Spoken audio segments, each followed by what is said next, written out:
నమస్కారం న్యూస్ 24 తెలుగుకు స్వాగతం. నా పేరు శ్రీ సౌజన్య. వార్తల్లోని ముఖ్యాంశాలు చూద్దాం. మంచిర్యాల జిల్లా కాశీపేట మండలంలో కోమటి చేను గ్రామానికి చెందిన గెడెం వసంత తన కొడుకుతో కలిసి రేకుల షెడ్లో నిద్రపోతూ ఉండగా బుధవారం ఉదయం 3:30 సమయంలో తన భర్త గెడెం వెంకటేశ్వర్ డీజిల్ పోసి నిప్పు పెట్టి వారిని చంపే ప్రయత్నం చేశాడని పోలీస్ స్టేషన్లో ఫిర్యాదు చేసింది. వెంకటేశ్వర్లపై కేసు నమోదు చేసినట్లు కాశీపేట ఎస్ఐ గంగారం తెలిపారు.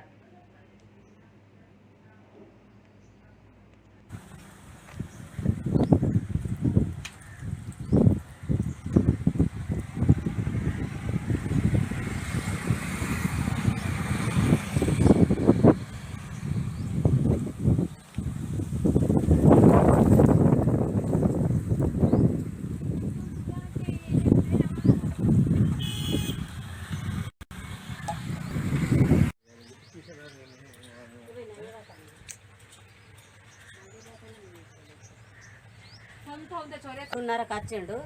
వచ్చి చుట్టూ పెట్రోల్ పోసి అగ్గిదలగా పెట్టిండు. తాగుబోతాడు, నేనేం చెయ్యాలి, నా కూరగాయలు నెట్ట జారుకోవాలి, రోడ్ల పంట పంటానని నా బిడ్డ పోనందుకు వచ్చి నిన్ను చంపుతానని బెదిరించి వచ్చి పెట్రోల్ పోసి అగ్గిదలగా పెడితే మేము ఇద్దరం తల్లి బిడ్డలం, తల్లి కొడుకు అల్లనే పండి ఉన్నారు. పండి ఉంటే మేము బిడ్డ మొత్తుకునే వరకు నేను మొత్తుకున్నా. మాకు బయట నుంచి బెడాలేసి ఇంటి పక్క మమ్మల్ని బయలుదేరకుండా అగ్గి పెట్టి ఉరికిండు. గొడ్డలేమో చెట్టుకు ఒరగిచ్చిండు. గొడ్డలు తీసుకొచ్చి పెట్రోల్ డబ్బాలు ఇక మా ఇంటి పక్కకు వేసిండు. వేసినాక మేము ఇక మొత్తుకునే వరకు ఇంటి పక్క వాళ్ళు వచ్చి బెడాలు తీసిన వల్ల మేము బయలుదేరి ఆ అగ్గి అంతా చల్లారిపిండు. ఇక మేము బయలుదేరినాం.